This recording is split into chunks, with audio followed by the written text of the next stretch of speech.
congresistas, el congresista Manuel Dagmer y el congresista Enrique Wong. Formaron parte de la comitiva del Frente Amplio de Izquierda, que ayer participó en el diálogo con el Ejecutivo. En realidad están representadas varias agrupaciones y sin duda, por lo que sale hoy día en los medios, se trató de un diálogo importante. En la práctica lo que ha venido ocurriendo, y seguramente ocurrirá también con el fujimorismo, es que tres agrupaciones, el APRA, el Frente Amplio en todas sus variables y posiblemente el fujimorismo, son los que han sido, digamos, más envolventes, más enfáticos en hacer críticas al gobierno y a la gestión que se está llevando a cabo. Pero en el caso del Frente Amplio, en realidad se podía suponer que debiera haber un poco más de contemplación, de simpatía, de aproximación, o por el contrario, un enfrentamiento que les dice: nosotros estuvimos con usted y estuvimos planeando cosas, usted está haciéndolo todo al revés y está usted hecho un desastre. ¿Es así o no? ¿Cómo fue este diálogo finalmente? Y segundo, que es lo que también nos preguntamos con respecto al APRA y seguramente al fujimorismo, es ¿de qué va a servir todo esto? No es nada más. Bienvenidos. Sí, yo fui como parte de la delegación del Frente Amplio, que como algún comentarista señaló, parecía casi el bautismo del Frente Amplio, pero es un reingreso organizado y con propuestas del conjunto de las fuerzas de izquierda frente al Estado, frente al poder. Tenemos presencia en varios lados del país y esta es una manera de presentar nuestro punto de vista y al mismo tiempo de convocar a soluciones. Llevamos un documento bastante extenso de propuestas y conversamos 3 horas sobre esas propuestas. Fue una conversación interesante, pero digamos, pudimos explicar nuestro punto de vista. Y uno de los puntos centrales es, porque hemos estado en el gobierno, varios, no todos, varios hemos estado en el gobierno, encabezó la delegación Salomón Lerner, que ha sido presidente del Consejo de Ministros, entonces conocemos los tejes y manejes de decisiones prácticas. Y sabemos que lo que ha ocurrido en estos años es que hay un superpoder dentro del gobierno, que es el ministro de Economía y Finanzas. Ha centralizado todo el presupuesto, maneja las decisiones sectoriales, hay dependencia del ministerio en todos lados, hasta en el Congreso, cuando se discutió el tema de esta imposición a los independientes respecto a las AFPs, había una oficina del ministro que decía lo contrario de lo que decía la mayoría del Congreso. Entonces, hay un superpoder que es el que ha trabado las reformas indispensables para reactivar la economía, para darle valor agregado, para mejorar el empleo, para mejorar la calidad de vida de las personas. Y ese superpoder es el MEF, dirigido por el ministro Castilla, con errores sustantivos. Por ejemplo, va a subir el precio del petróleo, y está subiendo, y más allá de Siria, va a subir a 150, 160 dólares el barril de petróleo. Y esa subida es una tendencia que el shale gas, o sea, eso que se ha descubierto el petróleo de gas esquisto en Estados Unidos, no lo va a cambiar. ¿Qué ha hecho el Perú? Seguimos exportando el gas, 51%, y lo exportamos barato, y seguimos importando petróleo cada vez más caro. O sea, vamos a una matriz energética que nos va a ser cubierta por reservas frías basadas en el diésel. O sea, el Perú en 3 o 4 años va a tener una crisis energética muy grande. ¿Quién es el responsable? El ministro que paró el gasoducto surandino y que paró la petroquímica, pese a que está financiada con 400 millones de dólares y con la tierra principal. Un esquema de izquierda, claramente. Es que eso no era un esquema de izquierda, era un esquema. La propuesta de fortalecer Petroperú fue aprobado en el gobierno del APRA, por unanimidad en el Congreso. La propuesta del gas de Camisea es una propuesta general de todo el país. El ministro está en desacuerdo, así como está en desacuerdo con la refinería de Lara. Yo no quiero parecer defensora del ministro Castilla, porque además creo que no lo necesita. Me parece que está siguiendo la política que el gobierno aprueba y eso no sé si está bien o mal, pero lo cierto es que no es una característica de este gobierno. Todos sabemos que siempre el poder lo tiene el MEF, ¿no? Más allá de Castilla o quien sea. Pero perdón, con Toledo. Sí, siempre. Pero repito, no sé si está bien o mal, pero no me parece una característica de este gobierno como para estar pidiendo la cabeza del ministro, porque el que siga va a hacer exactamente lo mismo, probablemente. Pero de verdad me cuesta trabajo escucharlo enmendarle la plana a un ministro cuando al presidente le están costando cantidad de puntos de popularidad el que usted hubiera prometido un gas barato con su balón por toda la campaña, que hoy no solo no baja, sino que sube y no puede bajar. Pero errores, la verdad, Pero si usted ve al ministro de Energía y Minas con su expresión de que el gas el valor equivalente del balón de GLP llega a las casas como gas natural y cuesta de 8 a 12 soles. Usted no decía que iba a llegar la vía. Usted decía que el baloncito no iba a costar 12 soles. Que el combustible domiciliario que está ahora cautivo al GLP, 1.200.000, su valor equivalente a la condición domiciliaria. Yo tengo documentos escritos publicados en la primera señalando que en la estrategia mundial, como se aplicó en Colombia, se masifica el gas natural en las zonas urbanas y las zonas estables siempre, señor y se va al GLP a las zonas Esa no fue su oferta de campaña. A lo que voy es que todos se equivocan, en todo caso.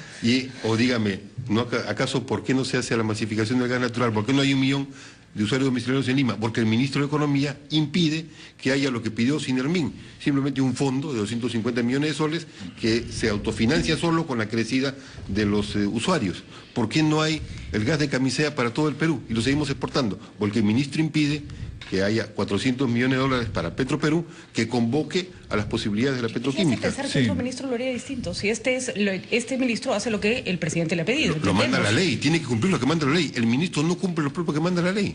Vamos a escuchar también al congresista Enrique Wong. ¿Cómo ve usted esta reunión? Buenos días, don Raúl. Estamos nosotros invitados para el día de mañana a las 12:30 a lo de Pedro Pablo con el equipo que trabajamos con él, ¿no? ¿Quiénes van a asistir? Porque su movimiento todavía no se ha conformado un partido político propiamente. Bueno, van a asistir entre otros Beatriz Merino, va a asistir también Richard Webb. Beatriz Merino y Richard Webb van mañana acompañando al PK. Y un grupo que venimos trabajando, ¿no? Usted también. Claro. O sea, ahí la incidencia va a ser igualmente económica, en consecuencia, ¿no? Primordialmente queremos que un país se rige y las circunstancias para dar riqueza tenemos que crear riqueza. Nosotros creemos que si fuera suficiente con que renuncie el ministro, pues que renuncie una vez y se mejora la situación. Y no es así. En verdad creemos que está llevando un manejo de la economía seria. Que tenemos que ver que las repercusiones no son atribuibles pues al Ministerio de Economía. Tenemos que ver que hay factores externos que han sido preponderantes, como el caso de la desaceleración de la economía china, la disminución o casi ha sido solamente un informe sobre el retiro del apoyo monetario por la FED en Estados Unidos, y esto ha originado pues un descalabro de toda la moneda en el mundo. Entonces yo creo que son factores externos y factores internos. Nosotros consideramos que el día de mañana va a alcanzar Pedro Pablo propuestas cómo reactivar esta economía que aún está en cifras bastante aceptables. Nosotros creemos que estamos cerca del 5% del Producto Bruto Interno, que es una cifra bastante buena. Nosotros creemos que el problema es el problema de confianza. ¿Y qué ha venido por el problema de confianza? Porque muchas veces pues el informe de muchos expertos que dice que va a haber una desaceleración de nuestra propia economía, que lo ubican en un porcentaje oficial menor, el efecto de haber retenido muchas inversiones por problemas de diferentes índoles, ¿no? Entonces nosotros creemos que debemos incentivar la inversión. Si nosotros incentiváramos la inversión en infraestructura, en obras que vayan a beneficiar, y que, don Raúl, hay grandes proyectos que tenemos que desbloquear para que puedan desarrollar el país. Vamos a hacer una pausa y continuamos.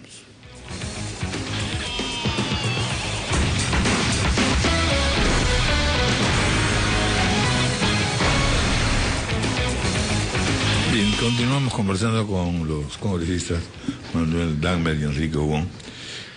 Congresista Dagmer, en concreto, en realidad, escuchándolo a ustedes, uno se plantea y decir, hay dos cosas. Primero, si en efecto este grupo que usted representa, en fin, el Frente Amplio, que en general es amplio y con sus variantes diversas, curiosas, va a pasar o ya pasó a la oposición directamente, y si eso es así, en realidad, entonces es nuevamente decir, apliquen ustedes el viejo planteamiento, la hoja de ruta auténtica, no sé. O de lo contrario, porque solamente decir que aquí el malo de la película es Castilla no ayuda mucho, ¿no es cierto? La crisis, digamos, El hecho que se produjo esta reunión o que produjo este conjunto de reuniones con los partidos políticos es la debilidad del gabinete en general y de la política del gobierno, ¿no es cierto? Y así deben haberlo enfatizado ustedes, me imagino. A su vez, el gobierno ha encontrado esta fórmula muy curiosa que no compromete al presidente y que pone a un primer ministro, pues, que ha optado naturalmente por la prudencia de escuchar y de ver qué cosa hace después. ¿Qué va a resultar de todo esto? Porque a todos sí les conviene, con certeza, es que haya más acierto en esta administración hasta que culmine. No tener demasiadas tormentas, imagino.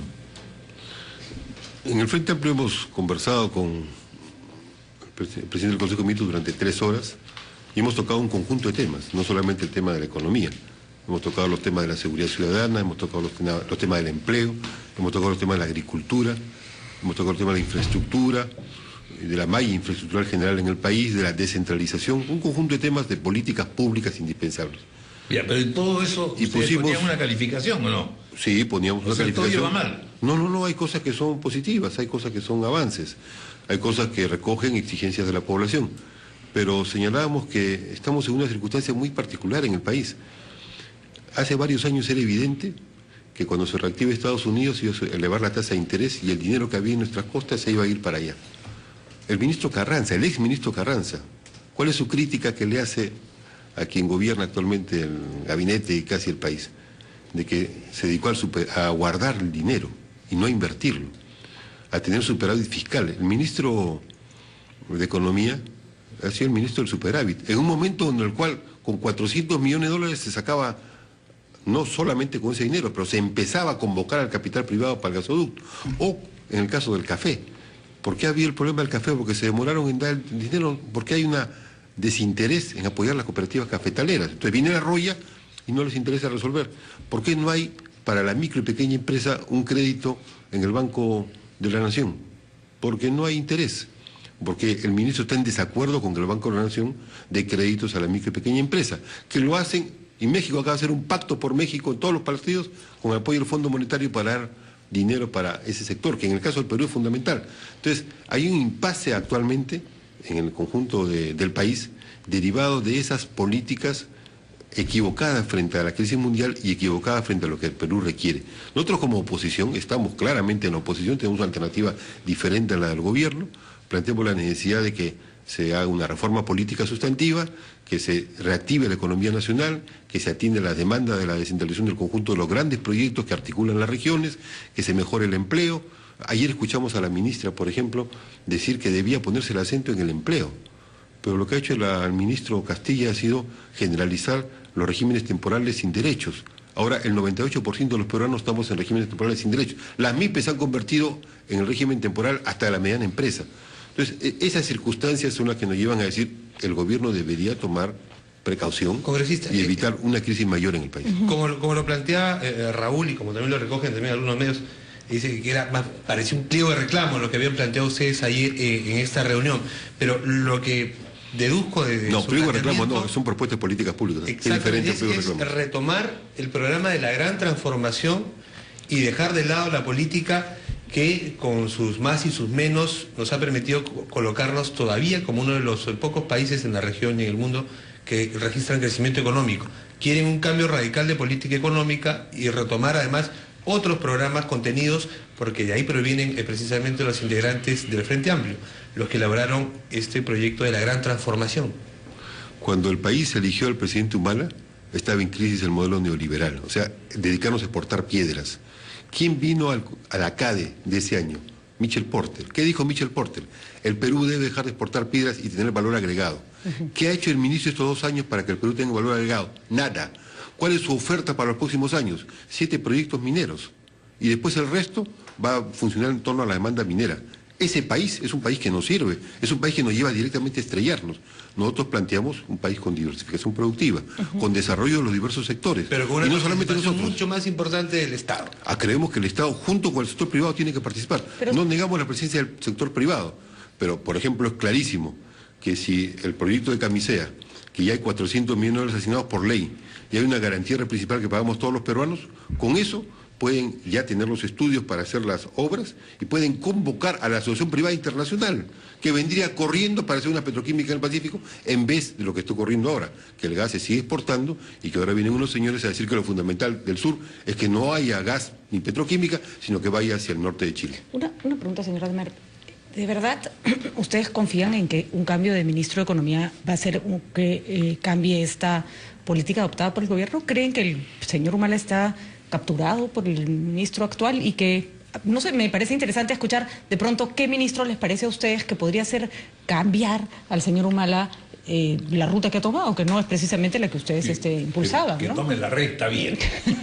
Nosotros no planteamos ni recta vía ni propuestas a que el gobierno ponga cambio de personas. Ustedes quieren un giro a la izquierda. Nosotros lo que queremos es que responda a los propios compromisos que tiene el gobierno y a las leyes. Pero ¿por qué el temor a Por decir ejemplo, sí, en el caso una política de izquierda con una participación estatista más Pero fuerte? esa no es una No es decisión una del persona presidente. estatista. Nosotros creemos que en los próximos comicios electorales se elegirá un nuevo gobierno. Ahora hay un gobierno. Este gobierno tiene que terminar su periodo. Nosotros respetamos las normas electorales y constitucionales al respecto. Nosotros creemos que este gobierno tiene sus limitaciones, pero hay cosas que este mismo gobierno se comprometió, tiene leyes y tiene que cumplirlas. Por ejemplo, el tema de las AFP. Pero resulta extraño que no se lo reclamen al presidente nunca, ¿no? ¿Por qué no pueden? No, nosotros se lo reclamamos también. Pero ¿por qué no pueden devolverle a esos profesionales, que son los únicos, esos 30.000 que se han puesto colocados en las AFP? Son los que piensan en su futuro. Quieren tener ese dinero ¿para qué? Para un posgrado, para ahorrar en una casa, para mejorar la vida familiar, y los han obligado a entrar a las AFP. Hubo unanimidad prácticamente en el Congreso que eso se devuelva y que sea un momento para reflexionar de una modificación general del sistema de pensiones. Es un tema muy puntual, y eso fue parado por quién, por el MEF. Bueno, vamos a escuchar al señor Enrique Wong. Digamos, ¿ustedes son también tan críticos, no son tan críticos? ¿Van a hacerlo o no con respecto a la administración tal como va caminando? Partiendo del hecho que ya les mencioné, es decir, estas reuniones no son académicas, no surgen por una necesidad de conversar. Ha habido una honda crisis política y el gobierno tiene de alguna manera que aparecer como que primero escucha y la segunda parte es más complicada, porque va a tener que presentar, no sé, una obra teatral, un plan. Bueno, nosotros planteamos llevar propuestas. Yo creo que lo importante son propuestas a corto y a mediano plazo para que reactivemos nuevamente la economía, que no es mala. El 5 que tenemos el Producto Bruto Interno es bastante bueno. Además, estamos convencidos que para dar riqueza, mayor inclusión social, necesitamos más dinero. Porque desgraciadamente todo, la reforma de salud, la reforma, ejemplo, previsiones que se pueden tener como caso de desastres como las heladas actualmente o las inundaciones, se hacen con planteamientos, con profilaxis, con tiempo. Nosotros creemos que se está manejando la economía en forma seria, porque nosotros, los programas de inclusión social que se han desarrollado es bastante grande y son gastos fijos, mientras que los ingresos varían de acuerdo a circunstancias muchas veces externas, que no está bajo el control de un gobierno.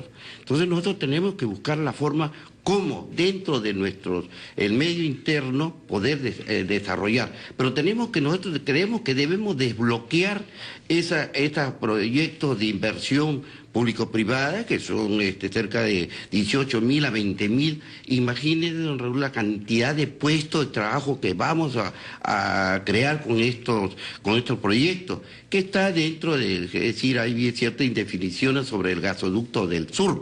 Pero solamente no es hacer pues el gasoducto, tenemos que ver cuánto es la producción, ¿nos abastecerá la producción a unos 20 años? Segundo, ¿hay gente interesada en montar polos petroquímicos para que vengan a desarrollar estas industrias? Son varios factores. Por ejemplo, la otra gran inversión sería el metro, con lo caótico que es el tráfico, pero nosotros creemos que el metro debe tener ciertos cambios, por decir así. Ya comenzamos con un presupuesto de 3.000, 4.000, 5.000 y ahora los mínimos son 6.500 millones. Pero ¿por qué tenemos que hacerlo todo subterráneo? Hay metros que son superficiales, como el caso de México, una parte es superficial, ¿no? Y una parte es subterránea. Acá por el lado del Callao, al lado del río, se puede hacer de forma subterránea. Entonces, abarataríamos los abarataríamos los costos. Y esos desarrollo de esas infraestructuras va a crear fuentes de trabajo. La única forma que un país desarrolle es creando puestos de trabajo y producción, don Raúl, porque no hay otra forma. Si no, nos vemos el caso de China, cómo desarrolla y hace su crecimiento China. Hace a través de ser el gran mercado mundial y el gran exportador. Pero también cuando hay problemas económicos como la desaceleración, comienza a causar estragos y problemas, y eso es problema porque ya los de Europa no compran mucho, los españoles, los italianos, los turcos, los de Grecia, no compran pues. Entonces la producción y la compra de materias primas ha disminuido considerablemente, sobre todo en los países como en el Perú. Bueno, el tiempo nos ha ganado lamentablemente, pero yo quería preguntarle, congresista Juan, usted es miembro de la mega comisión que investiga el gobierno del presidente García. Sí, don Raúl, soy vicepresidente. ¿Usted ayudó también a la filtración del preinforme? No. Yo creo, nosotros siempre hemos hecho esta pregunta, ¿no? Ya detectamos a los que hacían el chuponeo. Pero el chuponeo no lo hacían por deporte, pues tiene que haber habido algún interés para poder hacer todos estos chuponeos, ¿no? Entonces estamos investigando y creemos que vamos por buen camino en el sentido de encontrar responsables sobre los indicios de corrupción que hemos encontrado. Bueno, pues ahí se tocarán muchos aspectos y el día viernes iniciamos el debate para que podamos llegar pues a conclusiones y ver nuestro dictamen que pase al Pleno. Pero usted está de acuerdo en que esta filtración ayuda poco. Yo creo que sí, porque yo también digo que esto de que se adelantan conclusiones, se adelantan, pues también en parte puedo pensar que es para, vamos a llamarlo así, para torpedear a la megacomisión, ¿no? De prestigiarla a la megacomisión, ¿no? Porque en realidad nosotros todavía no hemos llegado a ni una conclusión, ¿no? No hemos llegado. No es la impresión que da el congresista Tejada, ¿no? Bueno, él también ha negado que él ha pasado estas informaciones, ¿no?